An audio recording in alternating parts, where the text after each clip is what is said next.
नमस्कार, हामी देखापट्टि विशेषमा छौँ। देखापट्टि विशेषमा यहाँलाई स्वागत छ। देखापट्टि विशेषमा आज हाम्रो अतिथि हुनुहुन्छ नेपाली कङ्ग्रेसका नेता तथा यसअघि राष्ट्रिय सभामा नेपाली कङ्ग्रेसको तर्फबाट संसदीय दलका नेता समेत रहनुभएका कङ्ग्रेसका नेता सुरेन्द्र पाण्डे। उहाँसँग नेपाली कङ्ग्रेसको आगामी 14औं महाधिवेशनको तयारी, त्यो तयारीलाई लिएर पार्टीभित्र भएको विभिन्न प्रकारका कसरतहरू वा आरोप प्रत्यारोप र समग्रमा अहिलेको समसामयिक परिस्थितिमा नेपाली कङ्ग्रेसको भूमिका साथै सरकारको काम कारबाहीका विषयमा पनि कुराकानी गर्नेछौँ। यहाँलाई स्वागत छ पाण्डेजी। धन्यवाद। अब 2 वर्ष संसदीय दलको नेता भएर राष्ट्रिय सभामा बस्नुभयो, त्यहाँबाट सुरु गर्न खोजे, त्यसपछि यहाँसँग कुरा भएको छैन, त्यो अनुभव कस्तो रह्यो?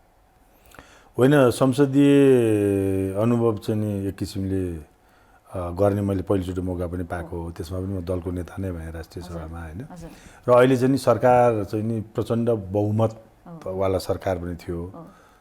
अघि पछिको संसदमा के हुन्थ्यो थाहा छैन, तर अहिले मेरो अनुभव चाहिँ कस्तो भयो भने यो सरकारले संसदलाई खासै चाहिँ धेरै वास्ता गरे जस्तो देखिएन कि संसदलाई पनि छल्ने, संसदलाई पनि सरकारकै अन्डरमा राख्ने प्रयत्न गर्ने खालको चाहिँ गतिविधिहरू देखियो।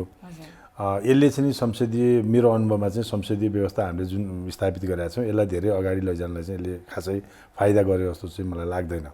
किनकि सरकारले आफ्नो यो जुन बहुमत छ त्यसको चाहिँ अलिक बढी चाहिने भन्दा बढी चाहिँ नि उसले अभिमान चाहिँ नि हाउसभित्र पनि देखायो। संसदभित्र सरकारको दम्ब देखियो, अभिमान देखियो, जसले गर्दाखेरि तपाईँले देख्नु कतिपय विवादास्पद कानुनहरू पनि आए।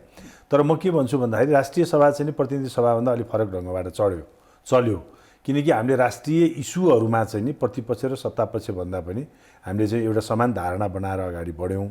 जस्तो गत वर्षको चाहिँ बाढी पीडितको कुरा भन्नुहोस् अथवा चाहिँ यो भारतसँगको सीमा विवादका कुराहरू भन्नुहोस्, यसमा चाहिँ नि हाम्रो चाहिँ नि सर्वसम्मत जुन प्रतिनिधि सभामा हुन सकेन, तर हामीले चाहिँ एउटा सर्वसम्मत एजेन्डालाई चाहिँ हाउसबाट चाहिँ पारित गऱ्यौँ, राष्ट्रिय सभाबाट पारित गऱ्यौँ। त्यो पक्ष चाहिँ नि हाम्रो चाहिँ नि सकारात्मक छ। तर सरकारको रवैया हेर्दाखेरि म त्यति मिठो अनुभव चाहिँ भएन मलाई। मैले जस्तो किसिमबाट संसदको आवाजलाई, बोलीलाई सरकारले सुनेर आफूलाई करेक्सन गर्नुपर्थ्यो त्योतर्फ सरकार चाहिँ जान चाहेन। यो सरकार राष्ट्रिय सभाको नै महत्त्व बुझ्ने हो भने हिजो अस्तिसम्म हाम्रो संसदीय व्यवस्थामा पनि एउटा मात्रै सभा रहेको थियो, अब 2वटा सदन भएका छन्। राष्ट्रिय सभाको महत्त्वका विषयमा पनि बेला बेलामा चर्चा हुने गरेको छ। यहाँले भन्नुभयो बहुमतको आँट त्यहाँ देखिएका कारणले प्रभावकारी हुन सकिराखेको छैन भन्ने अवस्थामा राष्ट्रिय सभाको औचित्यमाथि पनि कतिपयले प्रश्न उठाउँछन् कि होइन। यसको त यस्तो हो, वास्तवमा हामीले बनाएको सिस्टम चाहिँ कस्तो हो भन्नुलाई भन्दाखेरि सबै कुरो चाहिँ नि प्रतिनिधि सभाले पूर्णता नदिन सक्छ। कतिपय कमी कमजोरी त्यहाँभित्र पनि हुनसक्छ, चाहेर पनि नचाहेर पनि मिस्टेकहरू हुनसक्छन्। त्यसलाई चाहिँ करेक्सन गर्ने एउटा ठाउँ चाहिन्छ भन्ने चाहिँ कल्पना गरेर राष्ट्रिय सभा बनेको र राष्ट्रिय सभा वास्तवमा अहिलेको संरचनाभन्दा अलिक फरक हुनुपर्थ्यो भन्ने कल्पना पनि हो राष्ट्रिय सभा बनाउँदाखेरि चाहिँ। हुन त अहिले दलीय आधारमा त्यो पनि प्रतिनिधि सभामा कतिपय ठाउँमा प्रतिनिधित्व गर्न नसकेका साथीहरूलाई पनि त्यहाँ लिएर जाने प्रचलन पनि बस्यो। पछिल्लो चरणमा भन्ने हो भने त प्रतिनिधि सभामा हार खाइसकेकाहरू प्रतिनिधि सभाबाट चाहिँ जनताबाट निर्वाचित भएर आउन नसक्ने जनप्रतिनिधिहरूलाई लिएर आएर एउटा डम्पिङ साइट जस्तो बनाउने प्रयत्न पनि गरिरहेको छ। त्यसो एउटा अवमूल्यन पनि हो। तपाईँ हेर्दै जानुहोस्, को आउँदा खोज्दैछन्, को आए, त्यो तपाईँले अब घटनाक्रमले समय परिस्थिति देख्दै जानुहुन्छ नि त। मैले मान्छे किन भन्नु पर्यो नि, तर त्यो त देखियो नि त। यो चाहिँ नि गलत प्रवृत्ति हो भन्ने मलाई लाग्छ, चाहे जुनसुकै पार्टीबाट गरेको होस्। यो चाहिँ डम्पिङ साइट होइन। कतिपय कुराहरू तल करेक्सन नभएको कुरा माथि हुनुपर्छ भन्ने जस्तो अहिले पनि राष्ट्रिय सभामा 2टा बिलको बारेमा चाहिँ तल जुन थियो त्यसलाई चाहिँ करेक्सन गरेर हामीले चाहिँ पठायो। एउटा यो पासपोर्ट सम्बन्धी विधेयक थियो, त्यसलाई चाहिँ राजधानी सम्बन्धी, त्यो राजधानी सम्बन्धी प्रतिनिधि सभाबाट भएको गल्ती कमजोरीलाई चाहिँ हामीले चाहिँ नि करेक्सन गरायौँ। कतिपय अवस्थामा त हामीले त्यहाँ बहुमतबाट पास गर्न खोजेको थियो। हामीले राष्ट्रपतिलाई पनि अपिल गऱ्यौँ कि यो चाहिँ नि अप्ठ्यारो छ, यसलाई चाहिँ फिर्ता गर्नुहोस्। उहाँले फिर्ता पनि पठाइदिनु भयो र हामीले त्यसलाई करेक्सन गरेर पठायौँ। जे राष्ट्रिय सभाले करेक्सन गर्यो त्यही नै पछि राजधानी विधेयक आयो। त्यस्तै आर्थिक विधेयक सम्बन्धमा पनि एउटा चाहिँ कानुन सम्बन्धमा पनि एउटा त्यस्तै खालको छ। भनेपछि केही करेक्सनहरू भएको पनि छन्, तलबाट भएको कमी कमजोरीहरूलाई करेक्सन पनि गरिएको छ। र त्यो कमी कमजोरी गर्नको लागि चाहिँ चेक एन्ड ब्यालेन्स भन्छ नि, त्यही तलको पार्लियामेन्टलाई पनि चेक एन्ड ब्यालेन्स गर्नको लागि पनि माथि चाहिन्छ। तर त्यो अलिकति चाहिँ म्याच्योरहरूको सभा हुनुपर्छ भन्ने कल्पना पनि गरिएको छ। र त्यो चाहिँ नि वास्तवमा राष्ट्रिय सभा चाहिँ नि हुन त दलीय प्रतिनिधित्व आधारमै त्यहाँ हुन्छन्, तर दलभन्दा अलि माथि उठ्न सक्ने भावना चाहिँ त्यहाँ प्रतिनिधित्व गराउनुपर्छ भन्ने मलाई लाग्छ। जुन त्यसको मर्म हो त्यो मर्ममा जनप्रतिनिधिहरू पनि जान सकेन, जाने हो भने चाहिँ नि अलिकति पार्टीभन्दा पनि माथि उठ्न सक्नुपर्छ भन्ने चाहिँ मलाई लाग्छ। तर एक दुईवटा मैले अहिले तपाईँलाई भने एक दुईवटा चाहिँ हामीले त्यहाँ सङ्कल्प प्रस्तावहरू पारित गऱ्यौँ, त्यसमा चाहिँ हामी दलभन्दा माथि नै उठेर गरेका हौँ। जस्तो हाम्रो प्रतिनिधि सभामा नेपाली कङ्ग्रेस तर्फबाट छुट्टै सङ्कल्प प्रस्ताव थियो, नेपाल कम्युनिस्ट पार्टीका साथीहरू छुट्टै प्रतिनिधि सङ्कल्प प्रस्ताव राख्नु भएको थियो, बाढी पीडितको बारेमा, पहिरोको बारेमा, गत वर्षको र यो भारतको सीमा विवादको बारेमा। तर हामीले यो राष्ट्रिय इस्यु हो, यसमा किन दलको आधारमा हामीले हेर्नु पर्यो, यसमा कसले जस पाउने र अब्जस पाउने लिने भन्ने कुरा पनि होइन। यो समस्याको समाधान हामीले कसरी गर्ने भन्ने हो। समस्याको समाधान गर्नको लागि राष्ट्रिय इस्युमा सबै दलहरू एक ठाउँमा हुनुपर्छ भन्ने सन्देश पनि हामीले दिनुपर्छ भनेर नै हामीले छलफल राष्ट्रिय सभामा गरेर सत्तापक्षका साथीहरू पनि त्यसमा चाहिँ तयार हुनुभयो, हामी पनि तयार भएर हामीले चाहिँ संयुक्त सङ्कल्प प्रस्ताव लिएर गएर चाहिँ पास गरेको अवस्था हो। मैले भन्न खोजेको तपाईँलाई जोड्न कहाँनिर खोज्या भने राष्ट्रिय सभा चाहिँ नि दलीय आधारमा राष्ट्रिय इस्युहरूमा दलीय आधारमा विभाजित हुने भन्दा पनि एउटा राष्ट्रिय स्वार्थलाई हेरेर चाहिँ अगाडि बढ्ने खालको एउटा म्याच्योर सभा चाहिँ बनाउनु पर्छ भन्ने चाहिँ मलाई लाग्छ। अहिले त्यो प्रकारको भावना त्यहाँका राष्ट्रिय सभाका सदस्यहरूमा अझै पनि म पार्टीकै हुँ भन्ने त्यहाँ कार्य सम्पादनमा अरू बेला त स्वाभाविक रूपमा हुनुहुन्छ, यहाँ पनि कङ्ग्रेसमा फेरि फर्किसक्नुभयो होइन हो नै, तर कार्य सम्पादनमा यो देखिन्छ होइन। कार्य सम्पादनमा त्यो कहिले त्यो देखिनु पनि पर्छ कतिपय अवस्थामा। तर मेरो चाहिँ के हो भन्दा जस्तो यदि त्यो साँच्चै नै त्यसले चाहिँ मुलुकलाई फरक पार्ने हो भने, यदि राष्ट्र र राष्ट्रियताको सवालमा हो भने हामीले कानुन बनाउने ठाउँमा हामी बसेका छौँ। यो कानुन आज सत्तामा नेपाल कम्युनिस्ट पार्टी छ, भोलि नेपाली कङ्ग्रेस हुनसक्ला, अर्को पार्टी हुनसक्ला। कानुन कुनै पार्टीको लागि त बनाइँदैन नि, त्यो त मुलुकको हितको लागि हेरेर मुलुकको वस्तुस्थितिलाई हेरेर चाहिँ कानुनहरू निर्माण हुन्छन् नि त। त्यो हेर्दाखेरि आज सत्तामा हुनेले आफ्नो स्वार्थको लागि कानुन बनायो भने त्यो स्वार्थ प्रेरित बनेको कानुन भोलि चाहिँ आफू प्रतिपक्षमा हुँदा त्यो उहीमाथि प्रहार पनि त हुनसक्छ नि। त्यसैले आज प्रतिपक्षलाई हेरेर म सत्तापक्षमा छु, मेरो लागि पार्टी र व्यक्तिको बेनिफिटमा विधेयकहरू कानुनहरू निर्माण गर्यो भने त्यसको ब्याकफायर भोलि हुनसक्छ र त्यसले मुलुकलाई हित पनि गर्दैन। त्यसैले यस्ता कुरामा चाहिँ हामी दलीय भावनाभन्दा माथि उठेर मुलुकको भावना लिएर अगाडि बढ्नुपर्छ भन्ने कुरा हो।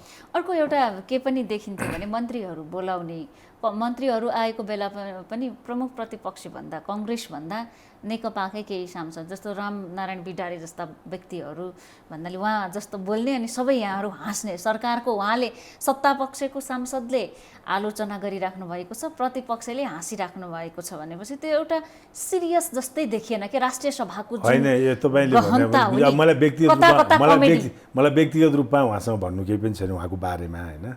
तर म तपाईँलाई यति मात्रै भन्छु, हामी उहाँले गरेको कुरामा म मात्रै हाँस्दैन, हामी मात्रै हाँस्दैन, सबैजना हाँस्नुहुन्थ्यो होइन।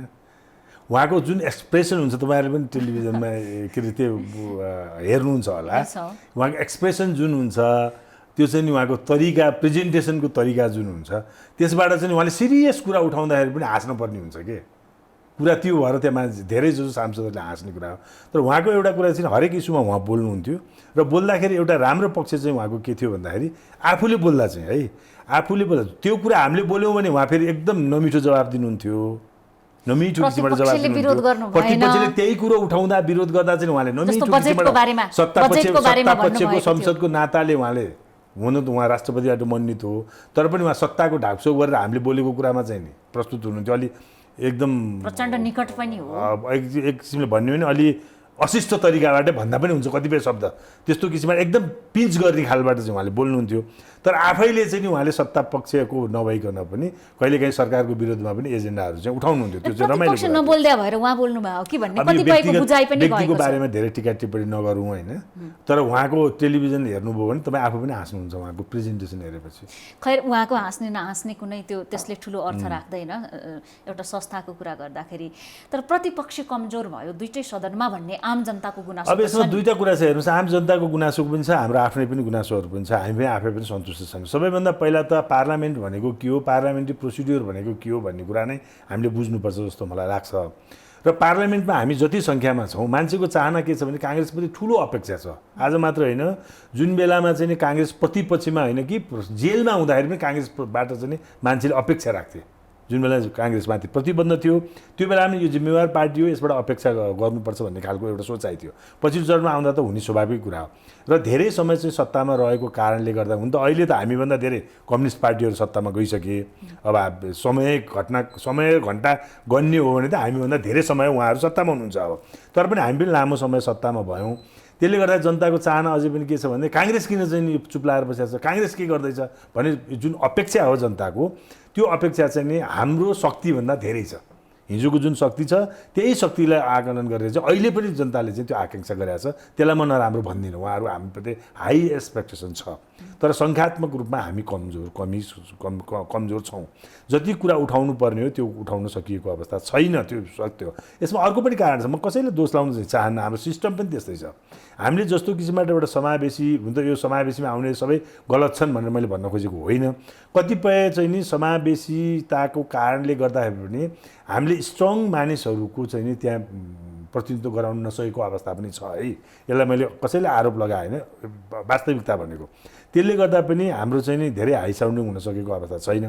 र अर्को कुरा हाम्रो समाज चाहिँ कस्तो भयो भन्दाखेरि सायद यो चाहिँ हामी द्वन्द्वमा फसेर आएको पछि पनि होला। यहाँ चाहिँ तपाईँलाई एउटा फिजिकल्ली नै केही घटना घट्यो भने त्यसलाई चाहिँ काम देखिने, तर ओरल्ली अथवा चाहिँ तपाईँले चाहिँ नि बोलेको भन्दा तपाईँ र मुखामुखी नै गऱ्यो भने चाहिँ काम देखियो। तपाईँलाई मैले चाहिँ नि तर्कबाट काटेँ भने चाहिँ नि त्यो काम देखिँदैन क्या। यहाँ यस्तो पनि भएको छ हाम्रो समाज। अब हिजो अस्ति पार्लियामेन्टमा के हुन्थ्यो भन्दाखेरि जुन बेला कम्युनिस्ट पार्टीका साथीहरू चाहिँ अपोजिसनमा हुनुहुन्थ्यो, उहाँहरू माइक भाँच्ने, कुर्सी फोड्ने, टेबुल तटाउने, घोक्र्याउने, जस्ता ब्रिफकेस तान्ने, दुनियाँ भयो घटनाहरू भयो नि त। त्यो हेर्दाखेरि चाहिँ नि अनि अवरोध गर्ने, नाराबाजी हुने, त्यो गर्दा चाहिँ नि काम भएको जस्तो देखिने। तर आफ्ना कुराहरू एउटा संसदीय मर्यादा अनुसार, परम्परा अनुसार जे चाहिँ नि हाम्रो कानुन बनाएको छौँ, नियमले बनाएको छौँ, त्यो अनुसार अगाडि बढ्दाखेरि चाहिँ काम नदेखिने, एकातिर जनताले पनि नदेख्ने। र अर्को कुरा के भने सरकारले पनि त्यो मारमुरी नै गर्यो, रोस्टम घेर्यो, नाराबाजी गर्यो भने चाहिँ नि सरकार पनि अलिकति सुन्ने। तर भद्र किसिमबाट संसदीय अभ्यास गरौँ भन्ने किसिमबाट बोलिरहँदाखेरि चाहिँ त्यो नसुन्ने। म तपाईँलाई एउटा उदाहरण भन्छु कि म चाहिँ नि एउटा पार्लियामेन्टकै प्रोग्राममा नेकपाका साथीहरू पनि हुनुहुन्थ्यो 2 जना र अहिले मन्त्री पनि हुनुभयो, उपसभामुख त्यतिखेर हुनुहुन्थ्यो। उपसभामुखको नेतृत्वमा म र हाम्रो चाहिँ नि कृष्णभक्त पोखरेल भन्ने मान्य हुनुहुन्छ एमालेको कम्युनिस्ट पार्टीको शिवमाया तुम्मा आम्पे र कृष्णभक्त, अनि म अमेरिका गएको थियौँ। हामीलाई चाहिँ नि त्यहाँ सिनेट पनि देखाउन लग्यो। सिनेटमा एकजना मात्रै के अरे ऊ चाहिँ उभिएर बोलिरहनु भएको थियो, सिनेटर, अनि एउटा चेयर गरिरहनु भएको थियो। अनि मैले जसलाई हाम्रो देखाउन लगाएँ त्यो इन्टरप्रेटरलाई अथवा त्यो हाम्रो लैजाने साथी हो, उहाँलाई मैले सुने यो भएको के हो, यो एकजना मात्रै चाहिँ कोही सिटमा छैन, उहाँ मात्रै बोलिरहनु भएको छ, अनि चेयर मात्रै गरिरहनु भएको छ, के भएको, यो पार्लियामेन्ट चलिरहेछ, त्यो सिनेट चाहिँ चलिरहेछ भन्नु। अनि त्यो को समथिङ नाम भएको चाहिँ सेनेटर हुनुहुन्थ्यो, उहाँले बोलिरहनु भएको भने सुन्ने त कोही पनि छैन त। यहाँ के हो त यो भने यहाँ यस्तै हो कि यो चाहिँ सबैले सुन्छन्। उहाँले के भन्नु भने यो लाइभ हुन्छ र जति पनि सिनेटरहरू छ उहाँहरूको अफिसहरूमा पनि यो लाइभ हुन्छ, टेलिभिजनले पनि लाइभ देखाइरहेको हुन्छ भनेपछि पब्लिक चाहने, इच्छा राख्ने, योसँग चासो राख्ने जनताले पनि यो सुनिरहेछन्। र यहाँ आउनु परेन, सिनेटरहरू आफ्नो काममा व्यस्त छन्, अरू सबैजना आफ्नो काममा व्यस्त छन्, तर उहाँले बोलेको कुरा उनीहरूले त्यहाँ चाहियो भने सुनिरहेको छ, यो रेकर्डेड पनि हुन्छ, उहाँले हेरिरहनुहुन्छ। त्यस कारण यसलाई चाहिँ मान्छे यहीँ बसेर सुन्नुपर्छ भन्ने छैन। मलाई अचम्म लाग्यो, हाम्रो त त्यो छैन नि। त्यसरी एक्लै हो उपस्थित हुनैपर्छ, 25% भन्दा तल भयो भने त हाम्रो चाहिँ हाउसै चल्दैन, कोरम पुग्दैन। त्यो प्रथा हेर्दा त अनौठो कुरा छ नि त। तर त्यो कुरा पनि मैले भने यो चाहिँ यसको रेस्पोन्स सरकारले कसरी गर्छ त? सरकारले त एकजना मान्छे सम्बन्धित मिनिस्टरको हो, त्यसले डिपुट गरेर हुन्छ कसको बारेमा बोल्दैछ, यो बारेमा के बोल्दैछ सिनेटरले भनेर उसको बारेमा इन्डिभिजुअल मान्छे चाहिँ डिपुट गरेर यिनले बोलेका कुराहरू सरकारको बारेमा के भन्यो भन्ने कुरा चाहिँ प्रष्ट चाहिँ नि आएर त्यो अनुसार करेक्सन भएर अगाडि बढ्छ। र यदि करेक्सन गर्नुहुन्छ उसलाई बोलाएर छलफल हुन्छ उसँग, सरकारले त्यसरी त्यति रेस्पोन्स गर्छ। तर हामी कहाँ चाहिँ के भन्नुहुन्छ भने तपाईँले कुर्सी तोडेन भने लाठीचार्जकै अवस्थामा छौँ अझै पनि। सिधा भाषामा तपाईँले चाहिँ हामीले राष्ट्रम गऱ्यो भने सरकारले जवाब दिन्छ। इभन तार्किक अन्तर्वार्ता भयो भने हेर्दैनन् मुक्कामुक्कीसम्म पुग्यो भने त्यो अन्तर्वार्ता सबैभन्दा सफल अन्तर्वार्ता हुन्छ। टेलिभिजनहरुमा चाहिँ नि माइक फालाफाल भएको चाहिँ कति भाइरल हुन्छ, 10औं लाख 20औं लाख मान्छेले हेरे माइक छोडेर उठ्नुपर्छ भाइरल हुनलाई। त्यो छ नि त हाम्रो परम्परा। त्यसैले यो सोसाइटीलाई को यो जुन पर्सेप्सन छ हाम्रो, यसलाई पनि हामीले बदल्नु। यही कारणले गर्दाखेरि पनि कतिपय कुराहरू चाहिँ नि हाम्रो चाहिँ नि जति हुनु पर्थ्यो एकदम कमजोर भयो भन्ने कुरा यहाँको तर्क एक हदसम्म ठिक होला, त्यो पनि एउटा समीक्षाको पाटो छ, ठिक होला यहाँले भन्नुभएको कुरा। तर अर्को कुरा के हो भने अब समाजले त्यस्तै चाहन्छ, कङ्ग्रेसले ठुलै स्वर गरिदियोस् तर कुरा चाहिँ उठाइदियोस् भन्ने चाहन्छ भने अहिले त कोभिड-19 को एउटा महामारीकै रूप छ। अझ काठमाडौँमै अस्पतालहरूमा बिरामीहरू नअटाएर सरकारी अस्पतालमा निजी अस्पतालमा खोज्नु पर्यो भने सरकार स्वयंले भनिसकेको छ, चहल पहल घटेको छैन। बाढी पहिरोको हिजो सिन्धुपाल्चोककै कुरा गरौँ, यस्तो अवस्थामा राजनीतिक दलहरू सरकारले नगर्यो भने अर्को चुनावमा उसले आफ्नो कामको फल सजाय पाउँछ नै, तर प्रतिपक्ष पनि सुतिदियो भने त जनताहरू त अभिभावकविहीन अवस्थामा हुन्छ नि। कोही न कोही त हुनु पर्यो। यहाँनिर के देखियो भने हल्ला हुन त जरुरी छैन तर आवाजै सुनिएन कि म छु है भन्ने, न सरकारबाट न प्रतिपक्षबाट। त्यो तपाईले भनेको कुरो ठिक हो कि अब अहिले यो सरकारको बारेमा त धेरै अब हामीले भनिरहनु पर्दैन। हिजो हामीले भनिरहनु पर्ने आवश्यकता थियो, किनकि जनतालाई हामीले बुझाउनु पर्ने यो चाहिँ नि फेलियर भयो, यो सरकार निकम्मा भयो, झन्डै 2/3 पुर्याउने बहुमत ल्याउँदाखेरि पनि काम गर्न सकेन। यिनीहरू चाहिँ नि जुन काम गर्नुपर्ने त्यो भन्दा पनि आफ्नो कामलाई चाहिँ डाइभर्ट गरेर अन्त चाहिँ नि लागे, कुरा ठुल्ठुला भयो, काम भएन भनेर हामीले भन्नुपर्ने अवस्था थियो। अब सबै जनताले त्यो प्रत्यक्ष महसुस गरे। अब नेकपा भित्रकै प्रतिपक्षले भन्नुपर्ने त्यो कसैले भन्नुपर्ने आवश्यकता छैन, जनताले आफैले महसुस गरे कि यो सरकार फेलियर भयो। अब यो अवस्थामा प्रतिपक्ष पनि चुप लाएर बस्यो भने त जनता अभिभावकविहीन हुने भयो भन्ने तपाईँको सही कुरा हो। त्यसैले त्यसको लागि चाहिँ नि काङ्ग्रेसले हाई साउन्डिङ गर्नु पनि पर्छ र अलिकति गर्या पनि छ। म तपाईँलाई के भन्छु भने कोभिडकै बारेमा भन्यो भने हामीले हाम्रो पार्टीबाट यसैको लागि चाहिँ नि सरकारले के कति काम गर्यो अथवा गरेन, आवश्यकता के हो, यसको निराकरणका उपायहरू के हुन सक्छन् भनेर सरकारलाई चाहिँ नि घचघच्याउनको लागि र यसको निराकरणका लागि गर्नुपर्ने कामको लागि हाम्रो पार्टीले एउटा कमिटी नै बनाएको छ कि सहमहामन्त्री प्रकाश शरण महतको चाहिँ नि नेतृत्वमा हाम्रो एउटा कोभिड अनुगमन समिति भन्ने नै छ हाम्रो पार्टीको तर्फबाट। तपाईँलाई म अनुरोध गरौँ कि हामीले चाहिँ हिजोभन्दा एक दिन पहिला पनि आफ्नो कुराहरू चाहिँ नि हामीले सरकारलाई के भन्यौँ, के गर्दैछ भन्ने कुरा पनि पत्रकार सम्मेलन मार्फत पनि टाइम टु टाइम आइ पनि राखेका छ र हामीले कतिपय अवस्थामा हामीले त्यो ज्ञापन पत्रहरू पनि दिएका छौँ कि तिमीहरूले यो गर्नुपर्छ भनेर। त्यति मात्रै नभइकन हाम्रो पार्टी सभापति शेरबहादुर देउवा नै प्रधानमन्त्रीलाई गएर आफ्ना सुझावहरू पनि राखिरहनु भएको अवस्था पनि छ। नियुक्तिका लागि जानुभएको हो, राजनीतिक नियुक्तिमा भागबण्डाको हिसाबले जानुभएको हो भन्ने कुरा गएको कुरा छुट्टै छ, कोभिडकै लागि गएको मिटिङमा गएको कुरा छुट्टै छ। त्यति मात्रै नभइकन हाम्रो त्यो कोभिड अनुगमन समितिले पनि आफ्नो चाहिँ नि धारणा, आफ्ना सुझावहरू र हाम्रो मेमोरेन्डम चाहिँ नि स्वास्थ्य मन्त्री प्रधानमन्त्रीलाई पनि उहाँहरूले पनि गएर बुझाउनु भएको छ। अब यससँग कति काम भयो कि भएन भनेर फलोअप पनि हाम्रो त्यो समितिबाट चाहिँ नि भइराखेको छ। अब तपाईँले भने जस्तो चाहिँ जुन तदारुकताका साथ हामीले गर्नु पर्थ्यो होला भन्ने कुरा त्यो जनताको अपेक्षा छ, त्यसलाई मैले अन्यथा भन्ने कुरा पनि भएन, अपेक्षा स्वाभाविक कुरा हो। यस्तो क्राइसिसमा कङ्ग्रेस डह्रो नउभिएर कङ्ग्रेसकै लागि सबैभन्दा ठुलो घाटा छ नि। अब यसमा चाहिँ नि हामी सुन्नु न, अब हामीले के गाउँगाउँसम्म जनताको भावनासम्म पुग्नलाई त यहाँहरु त बलियो उपस्थिति जनाउनु पर्यो। अब अहिले चाहिँ नि फिजिकल्ली पनि सोसियल्ली पनि उपस्थिति नै देखाउन सक्ने अवस्था चाहिँ धेरै कम छ। कसैको पनि चाहना राखेर मात्र पनि भएन, फिजिकल्ली सोसियल्ली चाहिँ जान सक्ने अवस्था कम छ।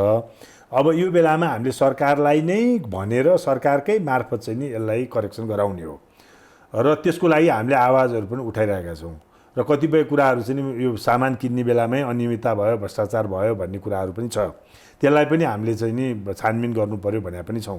लेखा समितिमा समेत त्यो छानबिनको क्रम चाहिँ कुराहरू चाहिँ अगाडि बढिराखेको छ।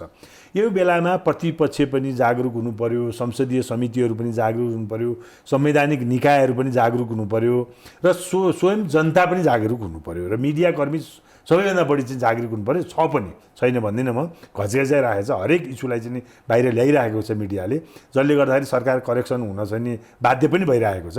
त्यसैले यो बेलामा चाहिँ नि सरकारले मात्रै गरेन, सरकारलाई कसै कहाँनिर सक्छ तर भन्नु पर्यो। तर सरकारको रवैया कस्तो देखियो भने आफू पनि गर्न नसक्ने, अरूले भनेको पनि नसुन्ने।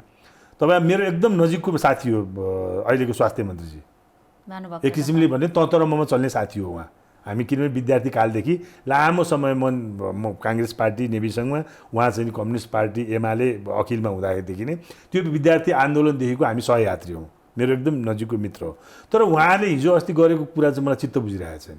जनताले त भन्छन् त कमजोरी भएपछि, अब हिजो पिसिआर थिएन भनेर भने, अब पिसिआर पुग्यो, अब चाहिँ भेन्टिलेसन छैन भेन्टिलेटर छैन भन्न थाले, अब चाहिँ के औषधि पुगेन भने जे छैन त्यो भन्यो नि। साथीको हिसाबले सुझाव त दिनुपर्ने, एउटा साथीको नाता छ, त्योभन्दा ठुलो जिम्मेवारी प्रतिपक्षी दलको त्यो हिसाब व्यक्तिगत रूपमा पनि मैले उहाँलाई फोनमा पनि सुझाव दिएको छु। भन्दाखेरि नै कांग्रेसको भूमिका प्रतिपक्षमा भइदियो भने भन्न हैन, काम गर्न दबाब देला भनेर न कांग्रेसलाई प्रतिपक्षको भूमिका दिया हो नि जनताले। मैले खाली के जोड्न खोजेँ भन्दाखेरि त्यो इरेस्पोन्सिबल कुराहरू भयो। जिम्मेवार व्यक्तिको अभिव्यक्ति हो कि हैन यो परिस्थितिमा भन्ने कुरा। मैले त जस्तो प्रधानमन्त्री त्यस्तै मन्त्री, प्रधानमन्त्रीलाई पनि यस्ता ओठे जवाफ र यस्ता टुका चाहिँ फ्याट आउने, अब मन्त्री पनि त्यही लाइनमा। अब जनताले जे पहिला चाहिँ पिसिआर टेस्ट गर्नु पर्थ्यो, पिसिआर टेस्ट भएन भन्नु स्वाभाविक कुरा हो नि त। आरडिटी काम लाग्ने थिएन, काम लाग्दैन भन्नु त स्वाभाविक कुरा हो नि त। अब त्यो एउटा फेज सक्यो नि त। तपाईँले 30 को गीत चाहिँ नि रतौलीमा गाएर त भएन नि। त्यो जुन बिहा गर्दाखेरि रतौली गाउने चलन छ, रतौली त रतौली बिहाको बेलामा गाइन्छ, 30 को गीत त 30 को बेला गाइन्छ नि त। जुन बेला पिसिआर छैन त पिसिआर छैन भन्नु पऱ्यो, जुन बेलामा भेन्टिलेटरको आवश्यकता पर्दैछ भेन्टिलेटर चाहियो भन्नु पऱ्यो नि त। हिजो चाहिँ नि के थियो भन्दाखेरि बाहिरबाट आउने मान्छेहरूलाई चाहिँ हामीले के भन्छ त्यो उसमा राख्नुपर्ने अवस्था थियो, त्यो के भन्छ क्वारेन्टिनमा। अब क्वारेन्टिन मात्रै भएन नि त, अब आइसोलेसन प्लस इमर्जेन्सी के भन्छ भेन्टिलेटर सहितको आइसियु पनि आवश्यकता पर्ने भयो नि त। अब त्यसको कमी भइरहेछ, आवश्यकता परिसक्यो, भएका जति सकिसके भन्ने हो। अब यो कुरालाई चाहिँ सरकारले कसरी लिदिने भन्दाखेरि ल हिजो चाहिँ पिसिआर छैन भन्यो, पिसिआर हामीले पुर्याएछ, अब भेन्टिलेटरको कुरा गर्न थाल्यो। अनि उहाँ त्यस्तो नेचर भएको व्यक्ति हो त, यहाँले त सानैदेखि अहिलेसम्म प्रधानमन्त्रीको सङ्गतले बिग्रिन थाल्नुभएछ उहाँ पनि। मैले त्यही भने जस्तो प्रधानमन्त्री उस्तै मन्त्री। प्रधानमन्त्रीको कामबारे यहाँ पटक्कै चित्त बुझेको छैन भन्ने कुरा यहाँले कुनै सिरियसै हुनुहुन्न। कसले भन्छ यो? अहिले त पिसिआर मेसिनको व्यवस्था जताततै भइसक्यो, 4 घण्टामै रिपोर्ट आउने मेसिन बनिसकेका छन्। राम्रो भयो, त्यसमा हामीले अब त्यस कारण चाहिँ नि त पहिला सुरुमा जुन बेला चाहिएको थियो त्यो बेला त कमी थियो नि त। हामीले कमी थियो भन्नु परेन, कमी थियो भने सबैले भन्यौँ, मिडियाले भन्यो, हामीले भन्यौँ। सरकार बाध्य भएर चाहिँ लाजा मर्दो गरेर पैसा खाए पनि नखाए नि भोलि थाहा होला यो चाहिँ नि भ्रष्टाचार भयो कि भएन भन्ने लेखा समिति छ। अब अख्तियार त कतातिर छ, अख्तियार पनि तपाईँहरूले भने जस्तै प्रतिपछि चुप लाग्यो भने जस्तै अख्तियार त झन् छ कि छैन थाहै छैन। कोरोना पनि लागेको छ उहाँलाई कोरोना पनि लाग्यो है, अब त्यो पनि छ। त्यसले गर्दाखेरि सबैले बोल्यौँ, एक किसिमले एक हदसम्म अलि म्यानेज हुँदै आएको छ। अबको आवश्यकता भनेको त हामीलाई त के हो भने आइसियु चाहियो, भेन्टिलेटर सहितको आइसियु चाहियो, आइसोलेसन सेन्टरहरू बढाउनु पर्यो। अब अहिले क्वारेन्टिन मात्रै बढाएर त भएन, अब त आइसोलेसनसम्म भेन्टिलेटर सहितको आइसियु जम्मा 900 जम्मा टोटल नेपालभरिमा आइसियुको संख्या जम्मा 2700 मात्रै छ। अहिले नै अभाव भइसक्यो। कोरोना संक्रमितको दर त बढ्दो छ, यो इन्क्रिजिङ रेट जसरी लक्षणसहितका संक्रमित आइराखेका छन्। यस्तो अवस्थामा मेरो प्रश्न सरकारका पार्टीका या नेकपाका आए या सरकारका प्रतिनिधि मन्त्रीज्यूहरूलाई म त्यहाँ पनि प्रश्न गर्छु। मेरो प्रश्न यहाँप्रति के हो भने यस्तो अभावमा कांग्रेस अलिकति बढी दबाब दिदियोस् भन्ने जनताले चाहेका छन्। किनकि एउटा व्यक्तिले ट्विट गर्दैमा, फेसबुकमा लेख्दैमा, घरमा भन्दैमा, चिया पसलमा भन्दैमा सरकारको कानसम्म पुग्दैन, सर्वसाधारणले भन्दैमा। अब तपाईँले भनेको कुरो ठिक हो, मैले बुझेँ। मैले त्यसकारण मैले भन्दैछु कि सरकारलाई हामीले व्यक्तिगत रूपमा पनि भनेका छौँ। जस्तो मेरो साथी हुनुहुन्छ, मैले फोन गरेर पनि भन्छु, भानुभक्त ढकाललाई, अरू साथीहरू पनि छन् मन्त्रीमण्डलले, तपाईँहरूले गरेको काम चाहिँ चित्त बुझिरहेको छैन है, यो चाहिँ भइरहेको छैन, यसो करेक्सन गर्नुहोस् है भन्ने भन्नुहुन्छ। सुधार मैले गरि पनि रहेको छु, गर्छु हो। अब उहाँहरूले पनि आफ्नो समस्या पनि देखाउनुहुन्छ। फेरि त आफ्नो समस्या मात्रै देखाएर त भएन, हाम्रो ब्युरोक्रेसीको समस्या, हाम्रो जुन प्रोक्युरमेन्टको सिस्टमको समस्या देखाएर त भएन नि त। पाहुना आए भन्नुहुन्छ, कहिले के भन्नुहुन्छ, अब त्यो अनेक कुरो देखाएर त्यसरी त भएन। अब समस्या के हो भन्नु भन्दाखेरि तपाईँले अहिले पार्लियामेन्ट छैन, पार्लियामेन्ट भयो भने पार्लियामेन्ट चल्या छैन, पार्लियामेन्ट चल्यो भने त्यसमा चाहिँ अलि बढी हाई साउन्डिङ गरेको कुराहरू बाहिर पनि आउँछ र सबैले आफ्नो कुराहरू पनि राख्छन्। यो बेलामा हाम्रो कुरा कसरी राख्ने हो त भन्दा मिडियाकै मार्फत राख्ने हो हामीले। अब हामीले कुनै चाहिँ भेन्टिलेटर किन्न जाने, आइसियुको व्यवस्था गर्ने एउटा प्रतिपक्षी हुनाले हामीले कति सक्छौँ सहयोग गर्ने हो सरकारलाई। त्यसमा हाम्रो पार्टीले सहयोग पनि गरे आउन सक्ने। तर यो त हामीले तपाईँले भने जस्तै सरकारलाई नै हामीले प्रेसर क्रिएट गर्ने हो। त्यसको लागि अहिलेको अवस्थामा जुलुस निकाल्ने कुरा भएन।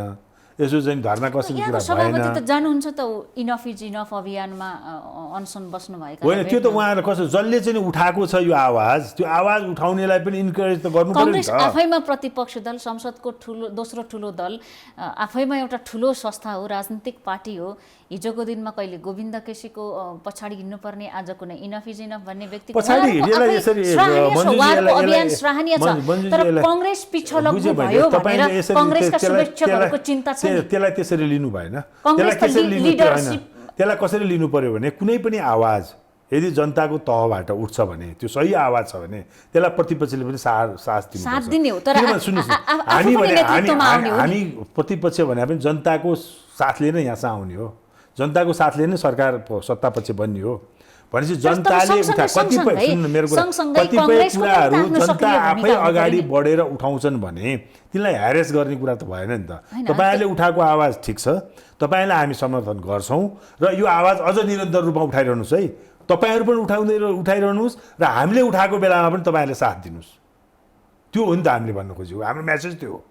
तपाईँले उठाएको आवाजलाई पनि हामी साथ दिन्छौँ, हामीले उठाउने आवाज पनि तपाईँको साथ दिनु। जनताले साथ हाम्रो अभियानमा आइदिनुस् भन्नका लागि प्रतिपक्ष दलको नेता शेरबहादुर देउवाले मात्रै आवाज उठाउने भनेको त कुनै व्यक्तिगत आवाज होइन नि। उहाँको पछाडि जनताले कति साथ दिन्छ त्यसैले नै त्यो आवाजलाई चाहिँ बुलन्द गर्न सक्छ। तपाईँलाई म एउटा उदाहरण भन्नु है, पार्लियामेन्टकै कुरा गर्ने हो भने तपाईँले एउटा जुन यो गुठी सम्बन्धी एउटा विधेयक आयो नि, गुठी सम्बन्धी विधेयकमा हामीले धेरै त्यहाँ अवरोध गऱ्यौँ, हामीले त्यहाँ चाहिँ विरोध गऱ्यौँ। हाम्रो विरोधलाई सरकारले लत्याउनु पनि प्रयत्न गर्दै थियो। हामीले जनतालाई पनि अपिल गऱ्यौँ र हामीले यहाँ धेरै गुठियारहरूलाई हाम्रो संसदीय दलमा बोलाएर भन्यौँ तपाईँहरूको आवाज हामीले संसदमा पार्लियामेन्टमा चाहिँ उठाइरहेका छौँ। जस्तो केदार भक्तमाथिमा सर हुनुहुँदो रहेछ, अरू धेरै मान्छेहरू चाहिँ विभिन्न गुठी र गुठी संस्थाहरू, गुठियारहरूको पनि एउटा संस्था रहेछ फेरि। उहाँहरू सबै अगुवाहरूलाई बोलाएर हामीले संसदीय दलमा नै भन्यौँ कि तपाईँहरूको आवाज हामीले पार्लियामेन्टमा उठाइरहेका छौँ, यो गलत विधेयक आइरहेको छ यो गुठी सम्बन्धीमा, हाम्रो आवाजलाई मात्र सरकारले चाहिँ लत्याउने प्रयत्न गर्न खोज्दैछ, त्यस कारण तपाईँहरूले साथ दिनु पऱ्यो है, तपाईँहरू पनि जाग्नु पऱ्यो। अब भनेपछि उहाँहरू फिल्डमा आउनुभयो, उहाँहरूले त्यो कुरो चाहिँ स्प्रेड गर्नुभयो आफ्नो मातृत्व संस्थालाई र सबै जनता आएपछि सरकार चाहिँ झुक्न बाध्य भयो नि त। जस्तो तपाईँकै मिडिया काउन्सिलको विधेयकको सम्बन्धी विधेयकमा हामीले ठुलो त्यहाँ चाहिँ आवाज उठायौँ, हामीले चाहिँ त्यसलाई रोकेर राख्यौँ कति दिनसम्म होइन, पास हुन दिएनौँ। उसमा पठाइयो, के भन्छ समितिमा पठाइयो, समितिमा हामीले रोकेर राख्यौँ, हामी यसमा चाहिँ सहमत छैनौँ भने हामीले आयोजन। अनि पत्रकार साथीहरू, पत्रकार महासङ्घका साथीहरूलाई पनि हामीले बोलाएर हामीले संसदीय दलमै भन्यौँ हाम्रो आवाजहरू हामीले यति उठाएको छौँ, यो गलत यो छ, तपाईँहरू पनि साथै हिँड्नुभयो, तपाईँहरूले पनि आवाज उठाउनु भयो, यसलाई रोक्न सकिएला, नत्र भने हाम्रो मात्रै गर्नुभयो भने अहिले जसरी सङ्ख्याको हिसाबले हामीले यसलाई रोक्न सक्ने अवस्था छैन, यसले पछि गाह्रो पर्छ। सबै पत्रकार साथीहरू जाग्नुभयो, पत्रकार सङ्घ जाग्यो, अरू सङ्घ संस्थाहरू जाग्यो, तपाईँहरू इन्डिभिजुअल रूपमा सबैहरू चाहिँ यसको विरोधमा लाग्नुभयो, सरकार चाहिँ करेक्सन गर्न बाध्य भयो नि त। त्यसकारण प्रतिपक्ष दलको उठाएको आवाजलाई सँगसँगै जनताले पनि साथ दियो, स्टेक होल्डरहरूले पनि साथ दिनुभयो भने त्यो चाहिँ परिणाममा पुर्याउन सकिन्छ। होइन भने चाहिँ प्रतिपक्षले मात्रै उठाउँदाखेरि, किनभने तपाईँलाई मलाई यहाँ लाज मान्ने कुरै छैन नि। 63 जना छौँ हामी 275 जनाको पार्लियामेन्टमा होइन, तलपट्टि माथि चाहिँ नि अब अहिले आएर जम्मा 7 जना छौँ के 6 जना छौँ 59 जनामा, भनेपछि हाम्रो 6 जनाले बोल्ने र उहाँहरू बाँकी चाहिँ नि 50 जनाले बोल्नेमा त फरक पर्छ नि त। हाई साउन्ड पनि उहाँहरूकै देखिन्छ नि त। त्यसले गर्दा सङ्ख्याको हिसाबले मात्रै अहिले पार्लियामेन्टबाट सरकारलाई चेक गर्न सक्ने अवस्था हामीमा गाह्रो छ, गाह्रो छ हामीमा, त्यो गाह्रो छ। त्यसले गर्दाखेरि हामीले बाहिर उठाएका आवाजलाई मिडियाले साथ दिनुभयो भने, पब्लिकले साथ दिनुभयो भने चाहिँ नि सरकार करेक्सन, सरकारलाई गाह्रोको अवस्थाबाट कांग्रेस बलियो भन्नका लागि त अहिले अप्ठ्यारो अवस्थामा कामै गर्नु पर्यो नि, नभए फेरि अर्को प्रतिनिधि सभाको अवस्थामा योभन्दा अझ गाह्रो हुन्छ कि भन्ने पनि यहाँका शुभेच्छकहरूको चिन्ता छ। जसरी यहाँले प्रधानमन्त्रीलाई भन्नुभयो नि, उहाँको कार्यशैली ठिक छैन, जस्तो प्रधानमन्त्री त्यस्तै मन्त्री भनेर, यहाँको पार्टीभित्र पनि शेरबहादुर देउवालाई पटक्कै नमान्ने, सभापति नै नमान्ने, उहाँलाई हराउन नै लाग्छु, अब उहाँ उठ्नु नै हुन्न, उहाँ भए कांग्रेस ध्वस्त हुन्छ भन्ने पनि छन्। यो नेतृत्वप्रतिको वितृष्णा हुन्छ नि, कसैलाई पनि एक्सेप्ट नगर्ने अहिलेको नयाँ जेनेरेसनको नेताहरूमा पनि यो छ। यहाँले पनि यी कुरा भन्नुभयो, पार्टीभित्रकै यो भनाइलाई चाहिँ कसरी लिनुहुन्छ त यहाँले? होइन, त्यो आवाज आएको छ, तर मैले के भन्छु भन्दाखेरि यसमा मलाई अलिकति कहिलेकाहीँ आफैप्रति पनि वितृष्णा जस्तो भएर आउँछ, आफैप्रति आफैलाई। कि के सोचेर चाहिँ यो राजनीतिक कार्यकर्ता बनियो, के भएर आइयो, किनभने पञ्चायतको बेलामादेखि हामी आयौँ, अहिलेसम्म आउँदाखेरि उपलब्धि के भयो, झन्डै 30 वर्ष जति त हामीले पनि शासन गरिसक्यौँ। हामीले भने बहुदलीय व्यवस्था पनि ल्यायौँ, जुन ल्याउनको लागि हामी आफै पनि जेल गयौँ, कतिपय साथीहरू शहादत पनि प्राप्त गर्नुभयो। तर 30 वर्ष भने पञ्चायतले पनि 30 वर्ष खायो, हामीले पनि 30 वर्ष जति गऱ्यौँ। तर हामीले कति अपेक्षा, जनताको अपेक्षा अनुसार यसलाई चाहिँ हामीले परिवर्तन गर्न सक्यौँ कि सकेनौँ, त्यो सबैले चाहिँ मूल्याङ्कन गर्नुपर्ने अवस्था छ। मूल्याङ्कन सबैले इमान्दारिता साथ गर्ने हो भने, चाहे केपी ओलीले गरून्, चाहे चाहिँ शेरबहादुर देउवाले गरून्, चाहे अरू नेताहरूले गरून्, कसैले पनि सन्तुष्ट हुने ठाउँ छैन। त्यसको रियलाइजेसन कहिले हुन्छ भन्ने चाहिँ नि मलाई अचम्म लाग्छ। यो मलाई आफैलाई पनि वितृष्ण लाग्छ भने त्यो चाहिँ रियलाइजेसन हामी कहिले गर्छौँ त? त्यो त गर्नु पर्यो नि। त्यो रियलाइजेसन जनताले गरिसके, अपेक्षा अनुसार चाहना अनुसार भएन भन्ने कुरा जनतामा आइसक्यो। तर हाम्रो लिडरसिपमा चाहिँ नि आएन। चाहे नेकपा भन्नु, चाहे अरू पार्टीको जुन देखिरहनु भएको छ नि तपाईँले नेताहरू र नेताहरूको क्रियाकलाप देखिरहनु, त्यो रियलाइजेसन चाहिँ हाम्रो नेताहरूमा भएको रियलाइजेसन भएको अवस्था चाहिँ म देख्दिनँ। अब यो कुरा चाहिँ नि जहिलेसम्म गर्नुहुन्न तबसम्म चाहिँ नि यो तपाईँले भने जस्तै नेतृत्वप्रतिको वितृष्णा चाहिँ आइरहन्छ। जनताको चाहना अनुसार त आफूलाई नेताले पनि ढाल्न सक्नु पर्यो नि त। देउवाले पनि जनता र पार्टीको नेता देउवाले पनि पर्यो, केपी ओलीले पनि पर्यो। केपी ओलीले अहिले टेलिभिजनमा भनेका कुरा 2 वर्ष पहिला भन्दाखेरि जनता जति आकर्षित हुन्थे, कान सुन्थे र जनताले बाहिर चिया पसलमा पनि भन्थे कि आज प्रधानमन्त्री यसो भन्दै हुनुहुन्छ है भन्थे नि त। आज त्यो कुरा चाहिँ के जनताले पत्याछन्? महत्त्व दिएका छन् त? खालि हावा गफ गर्छ, काम गर्नु छैन, खालि यस्तै ठुल्ठुलो कुरा गर्छ। त्यो अवस्था छ नि त अहिले। त्यसको रियलाइजेसन प्रधानमन्त्रीले गर्नु पर्यो नि त अब 2 वर्षपछि आउँदा त। तर उहाँ आज पनि गरिरहनु भएको छैन।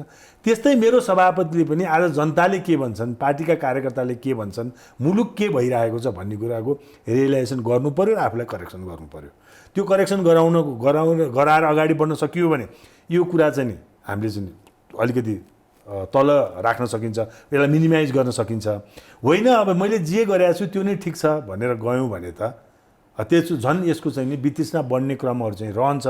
र हाम्रो पार्टीमा चाहिँ कस्तो भयो भनेर भन्नु होला भन्दाखेरि हामी चाहिँ नि 4-4 वर्षमा हाम्रो पार्टीको अधिवेशन हुने हो विधानत, र 1 वर्ष चाहिँ नि त्यस्तै अनुकूल परिस्थिति भएन भने, असाधारण अवस्था भयो भने चाहिँ थप्न पाइने भन्ने छ त्यो संविधानमा त 5 वर्षै छ ठ्याक्कै। हाम्रो विधानमा 4 हो, असाधारण +1 व्यवस्था छ। अहिले चाहिँ नि संविधानमा चाहिँ नि 5 वर्ष थियो, अहिले 5.5 वर्ष भएको छ भनेपछि। तर हामी कहाँ कस्तो हुन्छ भने अधिवेशन हुन्छ, निर्वाचन हुन्छ, निर्वाचन भएर आएको 6 महिनापछि नै फेरि हामीलाई अर्को चुनाव लागिहाल्छ क्या, अर्को अधिवेशन लाग्छ, अर्को अधिवेशन लागिसक्छ हामीलाई। विभागहरू गठन अब हुँदैछन्, 13औं महाधिवेशन भएको 1 महिनाभित्र अर्को अधिवेशन किन लाग्छ हामीलाई भनेर भन्दाखेरि जो नेतृत्वमा आउनुहुन्छ अब यसलाई कसरी असफल पार्ने र अर्को अधिवेशनमा यसलाई हराएर आफू हुने भन्ने कुरा 6 महिनापछि नै सुरु हुन्छ। अघि यहाँले भन्नुभएको कुरा सेल्फ रियलाइजेसनको कुरा, रियलाइजेसनको जुन कुरा छ, म त हारे नि पार्टीभित्र, मलाई कार्यकर्ताले रुचाएनन्, म दिएनन् भन्ने कुराको समीक्षा 6 महिनासम्म हुँदैन, उल्टै जित्नेलाई कसरी दबाउने भन्ने 6 महिनापछि त 6 महिनासम्म त त्यो ह्याङओभर हुन्छ, अलिअलि हार्नेको ह्याङओभर चिन्ता हुन्छ, अलिकति हुन्छ नि त त्यो। तर 6 महिनापछि चाहिँ के हुन्छ भन्दाखेरि अब अर्कोचोटि कसरी जित्ने भने सुरु भइहाल्छ। त्यसको लागि अभिव्यक्ति हार्नेहरूको एउटा आक्रोश पनि हो तपाईँले जुन शब्द भन्नुभयो पनि हो, हार्नेहरूको आक्रोश पनि हो। र कतिपय त हामीले समयमा काम गर्न नसकेको पनि हो। शेरबहादुर देउवाले समय अनुसारको काम गर्न नसक्नु भएको पनि हो। विभाग गठनकै कुरा अब यसमा अलिकति अप्ठ्यारो के छ भन्दाखेरि हामीले एउटा नराम्रो पद्धति के बसाछौँ भने कति % भोट लिएर आयो त्यो अनुसारको त्यो भागबन्डा दिने, पार्टीभित्रको अपर्च्युनिटी, काम गर्ने ठाउँ जस्तो केन्द्रीय सदस्य मनोनित गर्दा अथवा विभागहरू चाहिँ गठन गर्दाखेरि अथवा चाहिँ अरू भातृ सङ्गठनहरू निर्माण गर्दाखेरि, मतलब पार्टीभित्र जे जति चाहिँ साङ्गठनिक ढाँचाहरू निर्माण गरिन्छ अथवा चाहिँ पार्लियामेन्टमा आफ्ना उम्मेदवारहरू पठाउने क्रममा, पार्लियामेन्टमा मेम्बरहरू बनाउने क्रममा जे जति छ त्यसमा पनि प्रत्यक्ष मत कति ल्यायो भन्ने किसिमबाट भागबन्डाको अवस्था रहेको छ। त्यसले गर्दाखेरि पनि के भएको छ भन्दाखेरि यो अहिले के भन्छन् भने हिजोदेखि नै 60-40 को भागबन्डा भागभण्डा कङ्ग्रेसमा रहँदै आएको हो, 1 वर्ष लम्ब्याउने कुरा पनि हिजो सुशील कोइराला हुँदा पनि लम्ब्याउनु भएको हो, अहिले किन नलम्ब्याउने भनेर विगतलाई नजिर अब त्यो मैले त्यही भन्दैछु, यो चाहिँ एउटा परम्परा, एउटा चाहिँ कस्तो भन्दाखेरि गलत कुरा नतोड्ने नजिर कि जस्तो भन्यो के नजिर हो। बनाउने। गलत कुरालाई तोड्नुको सट्टा पनि मैले अहिले सेल्फ रियलाइजेसनको कुरा त्यही कारणले पनि भने मैले यो कुरा त हिजो चाहिँ नि शेरबहादुर देउवाले पनि सभापति लड्दाखेरि म यो के भन्छ यसको अन्त्य गर्छु 60-40 भन्नुभयो। रामचन्द्र दाइले त आफ्नो एजेन्डा नै बनाउनु भयो त्यसलाई, रामचन्द्र पौडेल जो लड्नुभयो महासमिति उहाँले त चुनावी अभियानको एजेन्डा नै त्यही बनाउनु भयो कि मैले जितेपछि म 60-40 को चाहिँ नि भागभण्डा अन्त्य गराउँछु पार्टीभित्र।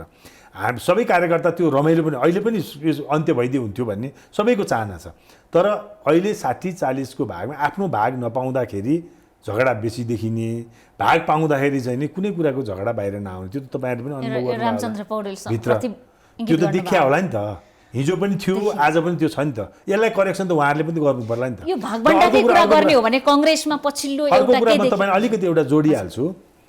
शेरबहादुर देउवा सभापति हुनुभयो, तपाईँले भने जस्तै उहाँप्रति जनताले चाहिँ यस्तो भनेका छन्, कार्यकर्ताले यस्तो भनेका छन् भन्ने कुरा पनि आयो। तर यो पार्टी चाहिँ नि भन्ने बेलामा साथीहरू के भन्नुहुन्छ भने यो हाम्रो पार्टीको पहिला सामूहिक नेतृत्व प्रणाली हो कि हाम्रो व्यक्तिगत नेतृत्व प्रणाली छ। तपाईँले व्यक्तिगत नेतृत्व प्रणाली सभापतिलाई मात्रै भन्ने हो भने 40% भाग लिनुहुन्छ हरेक कुरामा इस्युमा भने त्यसको जिम्मेवार हुन्छ कि हुँदैन? 40% त सम्पूर्णको जिम्मेवार हुनुपर्छ कि पर्दैन मेरो प्रश्न हो। पर्यो नि त। व्यक्तिगत रूपमा अब जसको जति चाहिँ नि के अरे व्यक्तिगत रूपमा सभापति पद्धति हो भनेर उहाँले मात्र लिने, अनि गर्ने काम कारबाहीहरू नियुक्तिहरूमा चाहिँ नि भागभण्डा हुने भनेपछि यो पनि त अलि मिलेन नि त। जब 60% र 40% भागभण्डामा पार्टी चलिरहेको छ भने यसको राम्रो नराम्रो जस अबजसको प्रतिशत चाहिँ लाग्छ कि लाग्दैन? लाग्ला नि त। र पार्टी त सभापति मात्र त हुनुहुन्न, सभापति एउटा हुनुहुन्छ, 2टा उपसभापति हुनुहुन्छ, 2टा महामन्त्री हुनुहुन्छ, सहमहामन्त्री हुन्छ, कोषाध्यक्ष, हामी केन्द्रीय समिति छौँ, केन्द्रीय सदस्यहरू छौँ भनेपछि कतिपय निर्णयहरू त त्यहाँ ठिक छ, पार्टीको एउटा सिस्टम हुन्छ, कतिपय इस्युमा बहुमत पनि होला, अल्पमतमा निर्णय पनि गरिएला, तर मलाई भन्छ 2-3टा इस्यु बाहेक त्यो पनि भागभण्डा नमिलेर है बाहेक अरू सम्पूर्ण काम कारबाही निर्णयहरू सर्वसम्मत भएको छ नेपाली कङ्ग्रेस पार्टीभित्र। अनि यसको कमी कमजोरी चाहिँ एकजनालाई मात्र देखाएर त भयो, मेरो त्यति मात्रै भन्यो। फेरि त्यसको मतलब यो होइन कि उहाँ चाहिँ महान हुनुहुन्थ्यो गर्नुभएको छ, मैले त्यो पनि भन्न खोजिरहेको छैन। कमी कमजोरी व्यक्तिगत रूपमा उहाँका पनि छन्। कतिपय सभापतिले चाहनु भएको भए अलिकति चाहिँ नि योभन्दा पहिला हुनुपर्ने कामहरू पनि भएको छैन।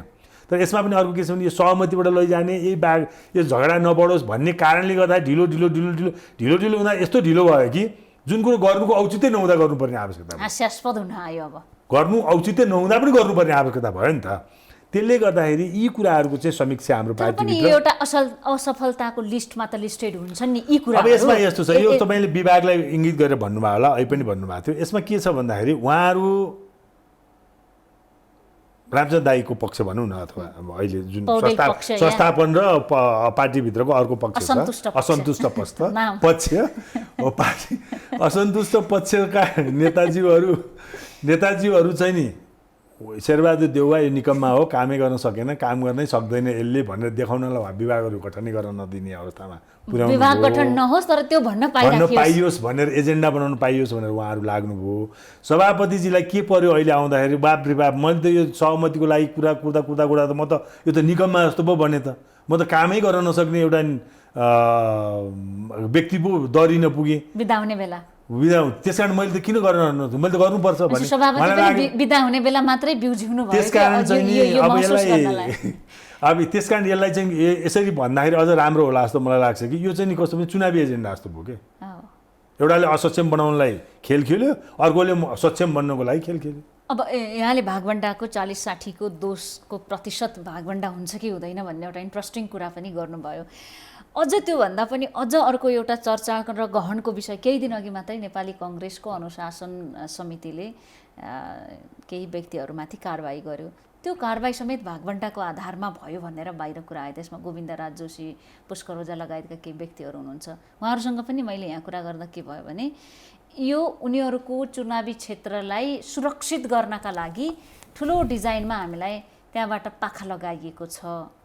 त्यसकारणले शेरबहादुर देउवा र रामचन्द्र पौडेल मिले भनेर भन्दाखेरि आफ्नो आजीवन नेपाली कङ्ग्रेसमा खर्चेकाहरूलाई केवल आफ्नो निर्वाचन जित्नुपर्छ है भनेर सुनिश्चित गर्नलाई हटाउनै पर्ने त थिएन होला नि आवश्यक। अब यसमा चाहिँ नि म पनि योभन्दा पहिला अनुशासन समितिको सदस्य भएर बसे हो, काम गरे हो 4 वर्ष। हामीले पनि त्यतिखेर निर्वाचनको बेलामा असहयोग गर्ने, अन्तर्घात गर्ने, यस्तो देखिएका प्रमाणसहित देखिएका केही साथीहरूलाई हामीले पनि कारबाही गरे, विभिन्न किसिमको कारबाही गरे हो। कसैलाई सचेत गराइयो, कसैलाई 3 महिना निलम्बन गराइयो, कतिपय बागी विद्रोहीका समर्थक प्रस्तावकहरू थियो उनलाई 5 वर्षसम्म पार्टीबाट निकालियो।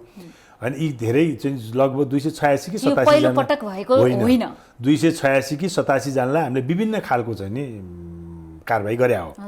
सचेत गराउने, किनभने हाम्रो पार्टी विधानमा के छ भने कारबाही के हुनसक्छ भन्दाखेरि सचेत गराउनेदेखि छ के, सचेत गराउनेदेखि पार्टी सदस्यता नै खारेज गराउनेसम्मको छ।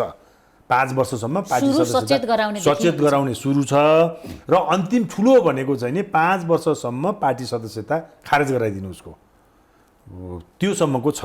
यस्तो विभिन्न किसिमको हामीले 286 जना जस्तो लाग्छ मलाई, ती साथीहरूलाई हामीले पनि कारबाही गरे हो। 6 महिनापछि त्यो कारबाहीको अनुमोदन चाहिँ कसले गर्नुपर्छ? केन्द्रीय कार्य समितिले गर्नुपर्छ। 6 महिनापछि कतिपय लगभग मलाई लाग्छ 2/3 मान्छेको त कारबाही सकिसकेको थियो, किनभने कसैलाई हामीले 3 महिनाको लागि निलम्बन बनाएको थियौँ, कतिलाई पदीय दायित्व अनुसार काम गर्न नदिने 6 महिनालाई भनेका थियौँ, कसैलाई चाहिँ निलम्बन गरेका थियौँ, कसैलाई सचेत गरेका थियौँ। यस्तो थियो लगभग 2/3 मान्छेहरूलाई चाहिँ नि को कारबाही चाहिँ सकि पनि सकेका थियो, उनको अवधि भुक्तान पनि भइसकेपछि 6 महिनापछि पार्टीले के निर्णय गर्यो केन्द्रीय समितिले भने बाँकी जति कारबाही छ यो 6 महिनाको कारबाही यिनीहरूले भोगे, अब बाँकी गरिएको कार कसैलाई 1 वर्ष भनेको थियो नि त, कसैलाई 2 वर्ष भनेको थियो नि त, बाँकी कारबाही यो पार्टीबाट निष्कासन गरिएको बाहेक निष्कासन गर्ने बागी विद्रोहीको समर्थक प्रस्तावक चाहिँ हाम्रो विधानले नै निष्कासित गर्छ के, हाम्रो कारबाही विधानले नै हुन्छ। राज्यसी पनि गर्न खोज्नु भएको उहाँले, तर उहाँको क्लेम के हो भन्दाखेरि म विद्रोही नै होइन, किन मेरो उम्मेदवार नै खारेज भयो भन्नुहुन्छ उहाँ। यसको कन्ट्रोभर्सियल छ, यो विवादास्पद छ यो बारेमा पनि। त्यो बाहेक अरूलाई चाहिँ बाँकी सजाय मिना हुने गरेर सबैलाई चाहिँ नि माफी दियो पार्टीले होइन। अब अहिले कसरी गर्नुभयो त्यो अनुशासन समितिले कसरी गर्यो भन्ने बारेमा प्रश्न चाहन्न। तर अस्ति महामन्त्रीको अन्तर्वार्ता मैले हेरेँ नेपाल टेलिभिजनको फायर साइडमा, उहाँले के भन्नुभयो भन्दाखेरि सभापतिजीलाई मैले गएर भने कि कारबाही नगर्नुहोस् भनेर, सभापतिजीले मलाई के भन्नुभयो भने पुष्कर यदि चाहिँ नि रामचन्द्र पौडेलजीलाई गएर भन्नुहोस् गोविन्दराज जोशीलाई कारबाही नगर्ने कुरामा उहाँ सहमत हुनुभयो भने पुष्कर ओझाको कारबाही म फिर्ता लिन भनिदिन्छु भनेर उहाँले भन्नुभयो भनेर उसले भन्नुभयो महामन्त्री। र रामचन्द्र पौडेलजीलाई गएर मैले भने तर उहाँले मेरो कुरै सुन्न चाहनु भएन, मान्नु भएन भनेर उहाँले भन्नुभयो। त्यो देखेपछि मलाई पनि अलिकति दिक्कत चाहिँ लाग्यो। किन दिक्क लाग्यो भन्दाखेरि एउटा पार्टीको कार्यकर्ता त दोषको आधारमा त्यसको चाहिँ नि अनुशासनको कारबाहीको भागीदार हुनु पर्यो नि। रामचन्द्र पौडेललाई मन परेन, चित्त बुझेन, एकजना कार्यकर्तालाई निकालिदिने अथवा सभापतिलाई चित्त बुझेन अर्को यो परम्परा त राम्रो भएन है। मैले यो मलाई हो होइन मलाई थाहा छैन, तर अस्ति महामन्त्रीको जुन चाहिँ देखेँ त्यसले गर्दाखेरि रामचन्द्र पौडेलका कारणले दुईटैलाई कारबाही भयो भने जस्तो त देखियो नि त। त्यसले यो चाहिँ नि यो यो यो यदि भागभण्डाको आधारमा उहाँले गरे यो राम्रो भएन।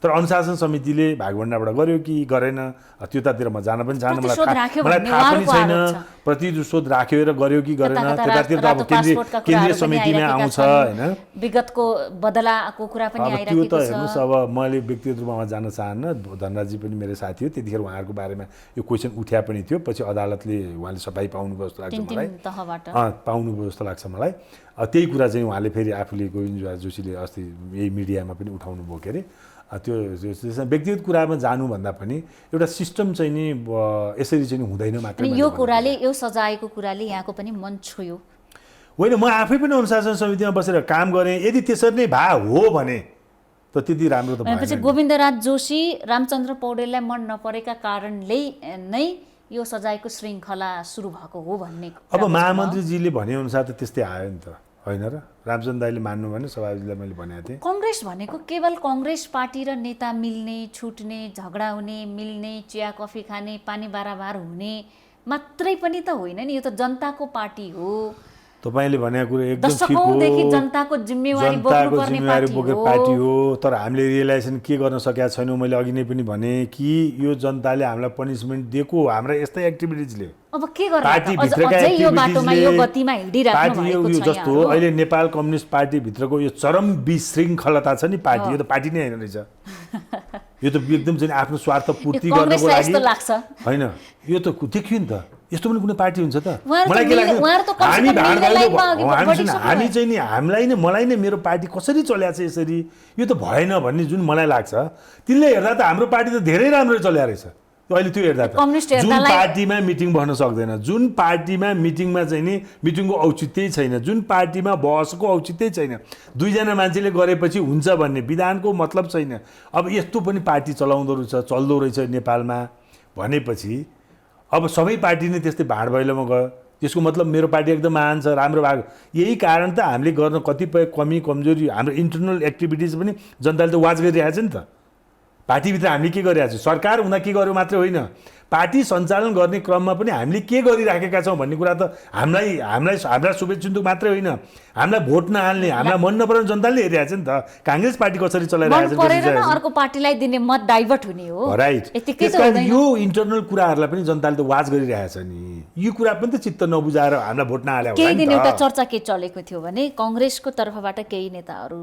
आउनुभयो प्रधानमन्त्रीलाई पार्टी फुटाउनुस् तपाईँ नै प्रधानमन्त्री हुने गरी हामी त्यो व्यवस्थामा सहयोग गर्छौँ भन्नेसम्मको प्रस्ताव आएको छ भन्ने कुरा बाहिर आएको थियो र त्यो बीचमा यहाँको पार्टीको सभापति र प्रधानमन्त्रीज्यूको पनि भेट भयो अरू नेताहरूको पनि भेट भयो यस्तो कहीँ कतै हो आशय कांग्रेसको नेकपा फुटोस् त्यसपछि सरकार कम्युनिस्टले नै गरे पनि हामी साथ दिन्छौँ तर फुटोस् भन्ने हो अनि अब यो चाहिँ नि पार्टी सभापतिजीले केन्द्रीय कार्य समितिमा नै ब्रिफिङ गर्नुभयो त्यो मात्रै होइन पार्टी सभापतिजीसँगै त्यो वार्तामा सँगै हुने डाक्टर मिनेन्द्र रिजालले समेत त्यो चाहिँ ब्रिफिङ गर्नुभयो यहाँ पनि आउनु भएको थियो भन्नुभयो होइन यहाँ पनि आउनु भन्नुभयो होला तपाईँलाई पनि यी कुराहरू होइनन् भनेर उहाँले भन्नुभयो होइन यी कुराहरू भएको थिएनन् भने चाहिँ अब मैले चाहिँ भित्र कहाँ के भएको थियो भनेर एउटा पार्टी सभापतिले केन्द्रीय कार्य समितिमा ब्रिफिङ गरिसक्नुभयो र सँगै जाने पार्टीका साथीले पनि भनिसकेका हुनाले यो होला भनेर म त्यतातिर जान्न यो होइन र अर्को कुरा के भने हामी उनीहरू फुट्लान् र अनि त्यसपछि हामी चाहिँ नि साथ दिउँला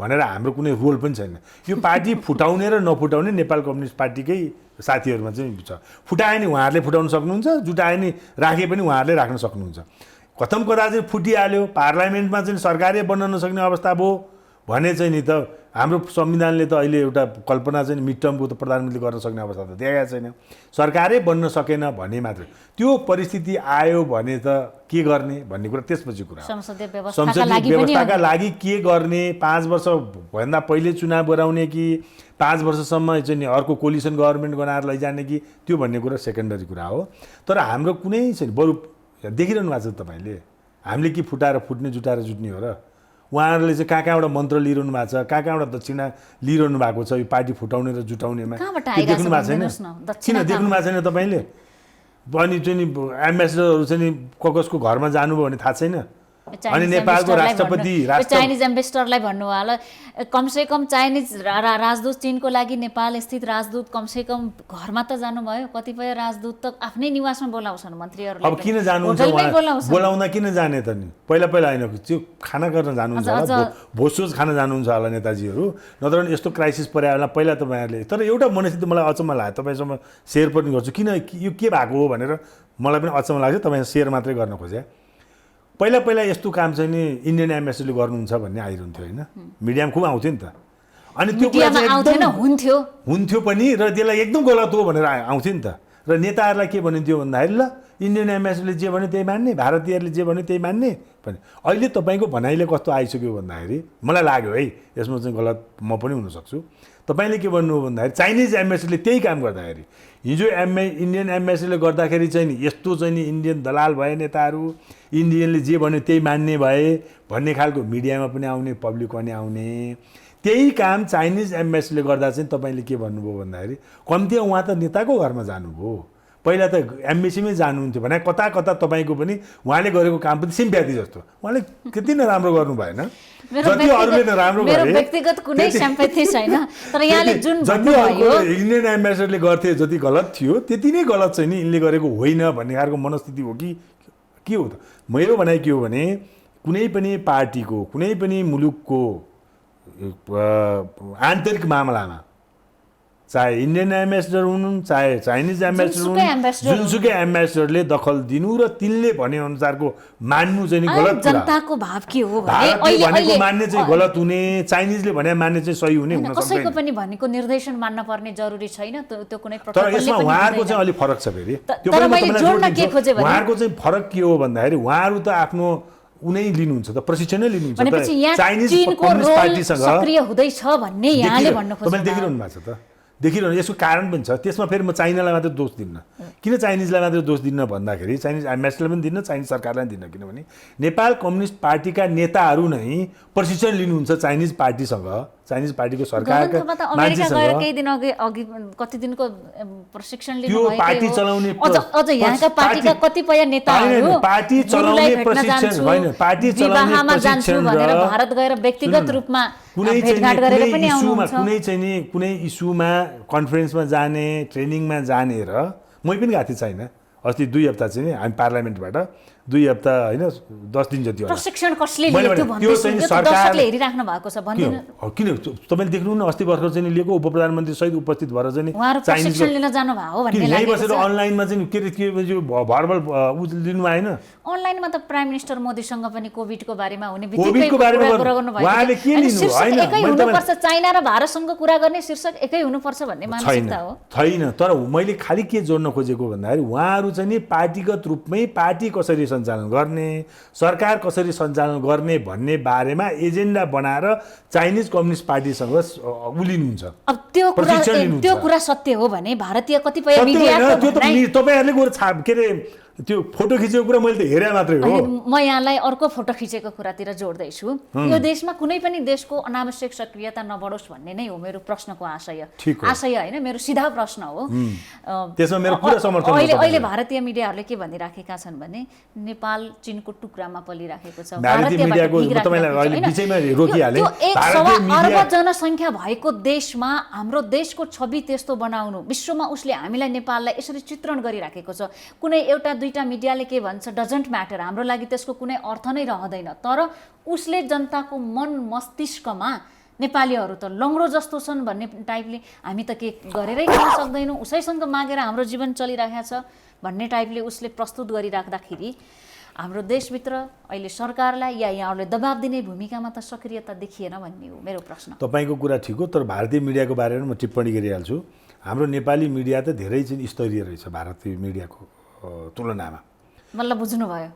वास्तव भन्यो भने बल्ल बुझेँ म धेरै भारतीय मिडियाहरू हेर्दैन थिएँ तपाईँलाई म भन्छु भारतीय मिडिया म धेरै कहिलेकाहीँ म चाहिँ बिबिसी प्रायः सो हेर्छु म सुन्छु पनि त्यसपछि भारतीय पनि 1-2टा मिडियाहरू हेर्थेँ सुन्थेँ कहिलेकाहीँ इस्युहरूको बेसिसमा तर यो पछिल्लो चरणमा जब यो हाम्रो यो सीमा विवादको कुरा आयो त्यसपछि चाहिँ नि 4-5वटा च्यानलहरू चाहिँ लगभग एउटा रेगुलर जस्तै मैले पनि के भन्छन् त उनीहरू त्यहाँका त विभिन्न खालका मान्छेहरू आएर प्रतिक्रिया जनाइरहेका थिए सरकारका मान्छे के अरे यो नागरिक समाज विश्लेषकहरू नागरिक समाजका पूर्व ब्युरोक्राटहरू पूर्व एम्बेसडरहरू उनीहरू पनि आउँथे यिनीहरूले के भन्छन् त भनेर त्यो मलाई पनि कौतूहलता भयो त्यसपछि म एक किसिमले भन्यो भने यो 2 महिना चाहिँ म रेगुलर जस्तो भारतीय मिडियाहरूमा चाहिँ नि मैले हेर्ने बानी पनि बसालेँ तर कतिपय इस्युमा त यति चाहिँ नि यति नीच घटिया यति नीच घटिया किसिमबाट प्रश्न सोध्ने आफ्नो भर्जन राख्ने जुन हुन्छ नि आफ्नो जुन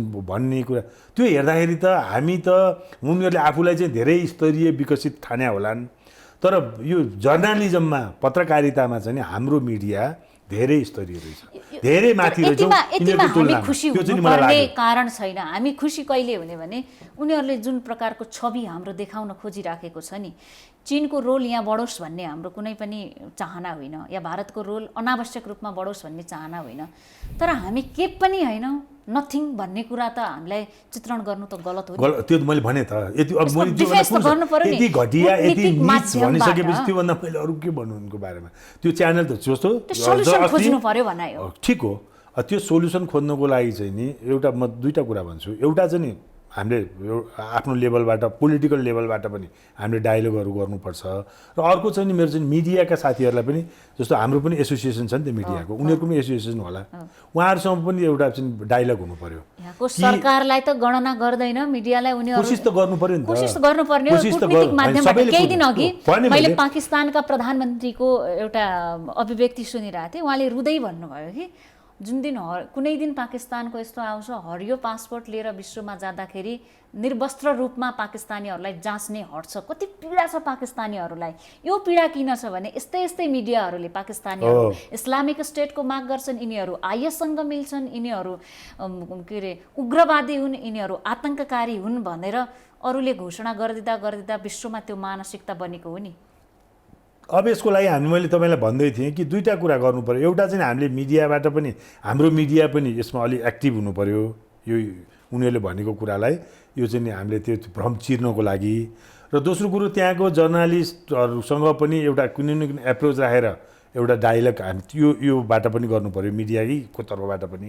र अर्को कुरो चाहिँ हामीले आफैले पनि अब्जेक्सन पनि गर्नुपर्छ। जस्तो गऱ्यो अस्ति भयो पनि, र केही च्यानलहरू त अहिले बन्द पनि छ, आउँदा पनि आउँदैन होइन, त्यो हेर्न पनि परेन, ढुकै पनि भएको छ। किन उनीहरूले बन्द गरे, उनीहरूले अनलाइन च्यानल पनि बनाएको छ, अनलाइनबाट आउँछ, हामीले नै बन्द हामीले त्यहाँ ध्यान दिनुपर्ने जरुरी छ। हामीले आफूले त बन्द गर्यौँ, तर उनीहरू भारतीयहरूलाई कन्फ्युजनमा राख्न त बन्द त भएको छैन नि त। गलत मेसेज इन्डियनहरूलाई प्रक्षेपण गर्नको लागि त रोकिया छैन नि त।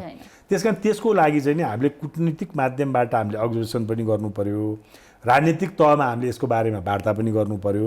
त्यस्तै जर्नालिस्टहरूको साइडबाट पनि यसमा चाहिँ नि एउटा त हामी आफै एक्टिभ भएर त्यसलाई खण्डन गर्नतिर पनि जानु पर्यो। र दोस्रो कुरो चाहिँ नि यो चाहिँ नि नर्म्सभित्र परेन है भनेको तपाईँहरूको एनजेके इन्टरनेसनल फेडरेसन अफ जर्नालिजम त्यो छ नि त, त्यसमा पनि हामीले आवाजहरू उठाउनु पर्यो, लैजानु पर्यो नि त। मैले भन्नु खोजेको नि यो पनि मुलुककै यो आवश्यकता हो भन्ने महसुस गर्नुभएको छ। बिल्कुल छ।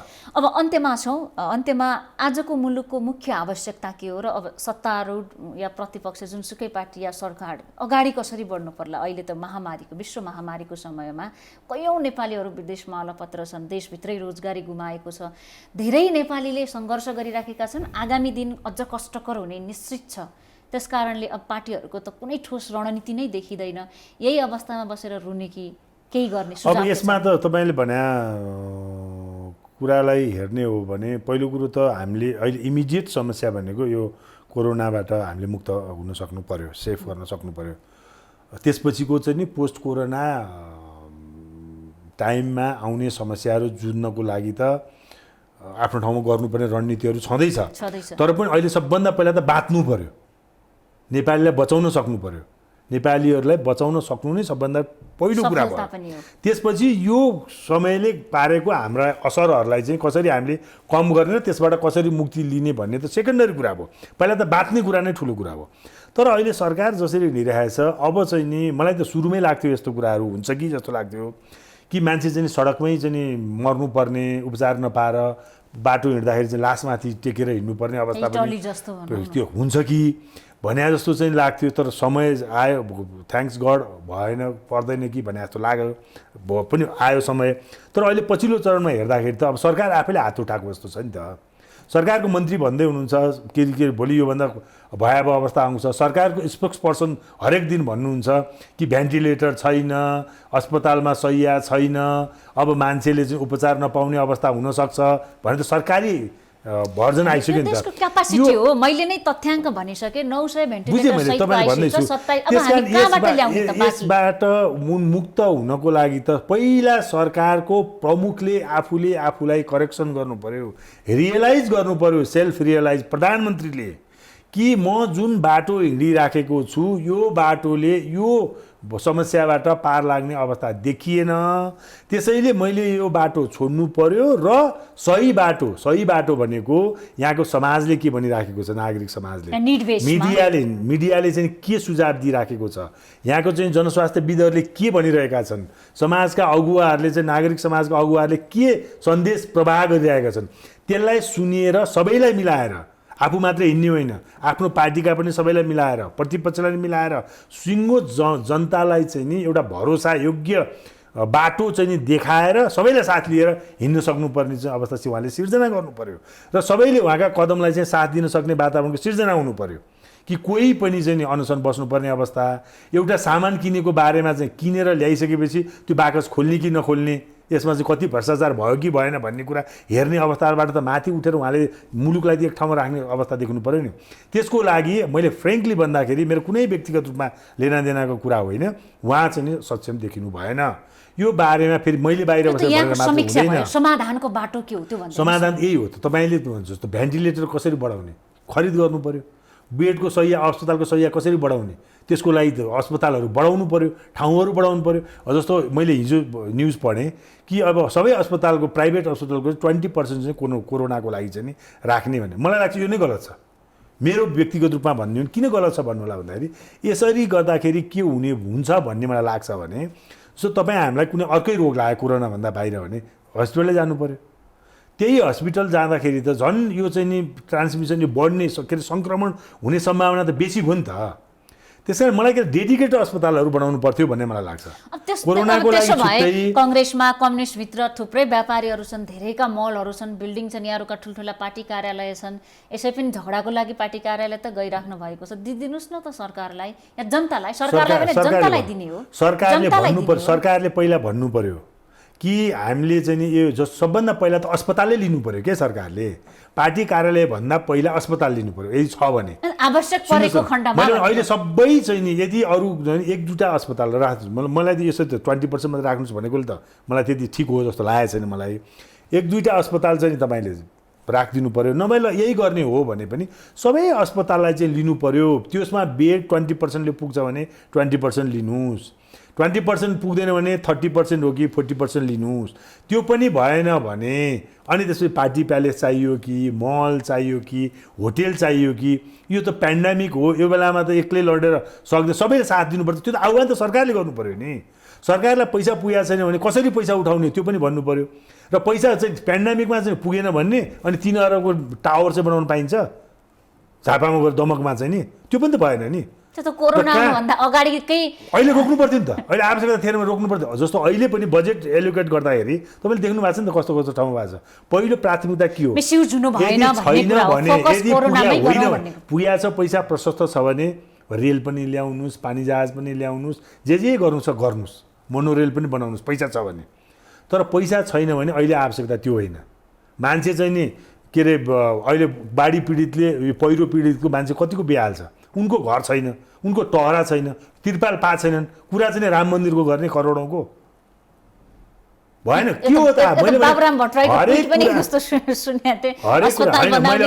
पनि लेखेँ मेरो चाहिँ नि ट्विटरमा पनि मैले भनेको थिएँ आवश्यकता के हो अहिलेको आवश्यकता भने राम जन्मभूमि अयोध्या र यो चाहिँ नि के भन्छ त्यो हाम्रो अयोध्यापुरीको बारेमा विवाद गर्ने बेला हो कि जमिनको बारेमा हामीले चाहिँ उता लिपुलेक लिम्पिया धुराको जमिनको बारेमा कुरा गर्ने बेला हो अहिले र अहिले चाहिँ राम मन्दिर निर्माणको कुरा हो कि त्यो चाहिँ नि यो चाहिँ अस्पताल निर्माण र चाहिँ त्यो हुन त यहाँ राष्ट्रिय सभाबाट आफ्नो 2 वर्ष कार्यकाल सकेर फर्किसक्नु भएको छ मेरो एउटा जिज्ञासा मात्रै यति ठुलो समस्या छ जनताहरू धेरैले खानालाई 2 चाक खानालाई समस्या छैन मास्क लाऊ भनेको छ मास्क लाउन पैसा हुनु पर्यो नि हरेक दिन किन्न सेनिटाइजर साबुनले हात घरमा घरबेटीले पानी नै दिँदैन कहाँबाट हात धुने 15 मिनटमा 15 सेकेन्ड हात धुनलाई पानी हुनु पर्यो साबुन हुनु पर्यो प्रोटिनयुक्त खाना खाऊ भन्छ कहाँबाट खाने त साधारण हामीले मलाई नै ऐनामा हेरेर सारा संसार यस्तै हो भने त बुझ्नु भएन नि हैन त्यस्तो पपुलेसन छ सांसदले यो बेला घरमा बसी बसी तलब लिनुपर्ने के जरुर छ यदि यो भावना हुन त यहाँ मैले भनिसकेँ फिर्ता भइसक्नु भएको छ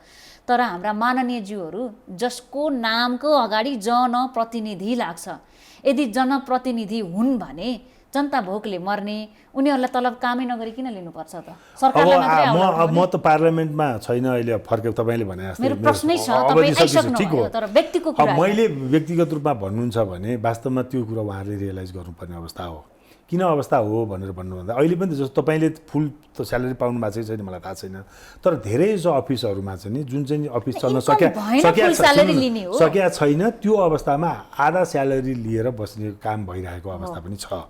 जनताले त्यो गरेका छन् भने हामी चाहिँ जनप्रतिनिधि भन्नेले त त्यो गर्नुपर्ने आवश्यकता हो नि त।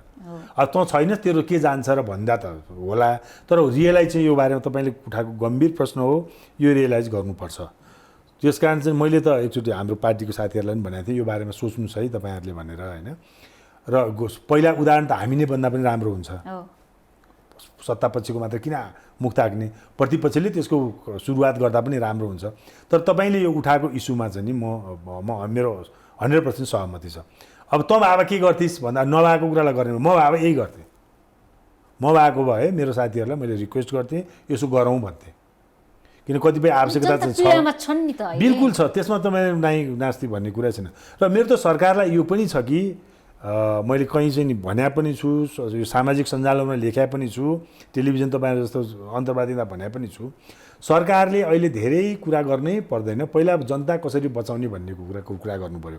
र जुन नगरी नहुने हाम्रा कामहरू छन् त्यसलाई पैसा हाल्नुहोस्, छैन भने हामीले अब हुन त अहिले हामी मात्र होइन संसारै पीडित छ, साझा सहमति बनोस् ताकि भोलि फेरि सरकारले यो गरेन त्यो गरेन बाटो बनेन भन्ने होइन, सरकार साझा सहमति बनोस् अनि कोरोनामा मात्रै अहिले फोकस होस्। अहिले पुरै फोकस कोरोनामा गरौँ, बाँकी कुरा चाहिँ एउटा सहमति त्यो मैले सुरुदेखि भने नि त एउटा सबैले सरकारले साथ दिने वातावरण निर्माण गर्नुपर्छ भनेर मैले सुरुमा भने नि, मैले भन्न खोजेको कुरा यही हो। सबैले साथ दिँदाखेरि तपाईँले भन्नुहोस् आज तेरो मेरो पनि त बाटोहरू बजेटहरू पर्या होला, कहाँ के पर्या होला नि, र उनीहरू जस्तो यस्तो बेलामा हामीले त हाम्रो पार्टीबाट त निर्णय पनि गरेका थियौँ, हुन त हाम्रो पार्टीका साथीले लिन्न भनेर मात्रै पनि उनीहरू लिने, तपाईँले जुन पैसा बाँड्यो नि 6 करोड रुपियाँ अहिले घटाएर 3 करोड कि 3 करोड गरायो होइन संसदीय कोष, त्यो आवश्यकता थियो त, त्यो स्थानीय तह छ, प्रदेश सरकार छ, केन्द्र सरकार छ, पहिलो कुरो त यो नै 3 करोड 6 करोड बाँड्ने कुरै आवश्यकता छैन। हेर्नुहोस् यो त स्थानीय सरकार भइसकेपछि मत ल्याउनका लागि राइट, यो त छँदै छैन। जो पार्लियामेन्टेरियन हुन्छन् उनले चाहिँ नि यिनको दुईटा कुरा हुन्छ, एउटा कुरा चाहिँ नि आफै फेरि कन्टिन्यू हुनको लागि ठुलो कुरा गर्ने नेताहरू पनि बान्नुहुन्छ, यो बारेमा बोल्नुहुन्न, हाम्रो पार्टीले मैले यसलाई कार्यान्वयन गर्नुपर्छ। अहिले भने यो बेलामा त बाँड्दै नमान्नुहोस् भनेर हामीले लिखित रूपमा दियौँ पनि, अर्थमन्त्रीलाई दियौँ, सरकारलाई भन्यौँ नबान्नुहोस् यो 3 करोड रुपियाँ भनेर, अहिले तर पनि बाँड्नु उहाँहरूले आवश्यकता हो त त्यो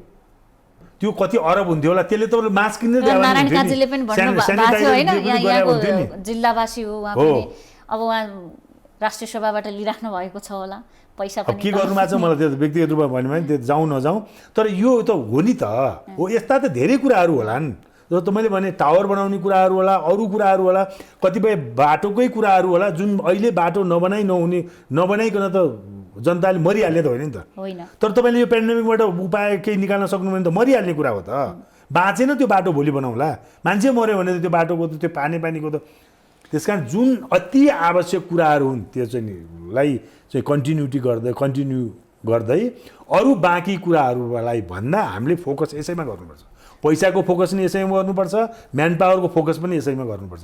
तर त्योतर्फ सरकार त्यति सिरियस भएको चाहिँ देखिएन कि, सिरियस हुनु पर्यो भन्ने। समयका लागि धेरै धेरै धन्यवाद।